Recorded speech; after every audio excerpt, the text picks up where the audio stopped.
200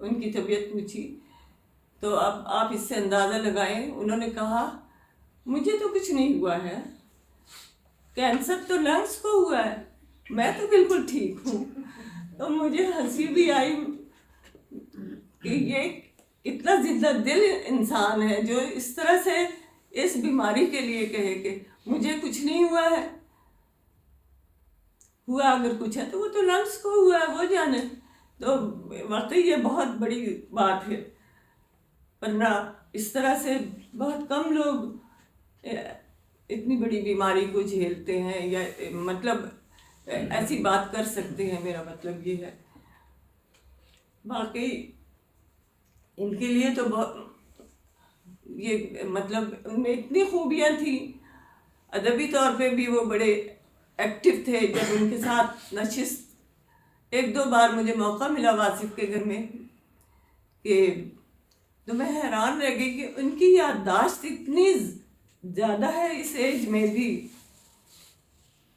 ان کو بے شمار شعریات تھے اور ایسے ویسے شعر نہیں, شعروں کا جو اسٹینڈرڈ تھا یا معیار تھا وہ بھی کمال کا تھا. تو یہ چند باتیں ہیں راحت صاحب کے لیے جو میں سمجھتی تھی. ہم آپ کو الوداع نہیں کہیں گے کیونکہ آپ ہم سب کے دلوں میں ہمیشہ زندہ رہیں گے. آخر میں اتنا ہی کہوں گی, سب کہاں کچھ لالا و گل میں نمایاں ہو گئی, خاک میں کیا صورتیں ہوں گی جو پنہاں ہوں گی. شکریہ.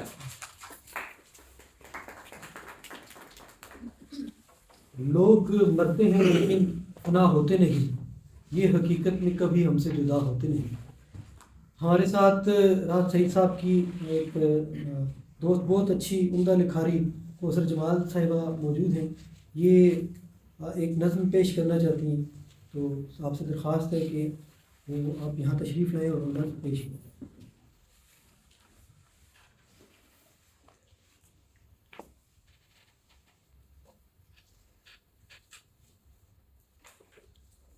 السلام علیکم. بہت شکریہ فہیم, اور اس محفل کے جو صدور ہیں ان کی اجازت. مجھے 2-3 دن ہوئے ہیں آسٹریلیا سے یہاں آئے ہوئے. مجھے یہ اعتراف کرنے دیں کہ میری راحت سعید صاحب سے کبھی ملاقات نہیں کی, لیکن ابھی ان کے بارے میں نے جو کچھ سنا ہے وہ اتنا قریب, اتنے فیملیئر محسوس ہوئے مجھے.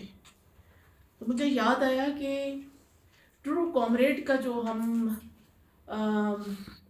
شخصیت کو جس طرح ہم سمجھتے تھے یا بننے کی کوشش کرتے تھے, راحت سعید صاحب وہی تھے.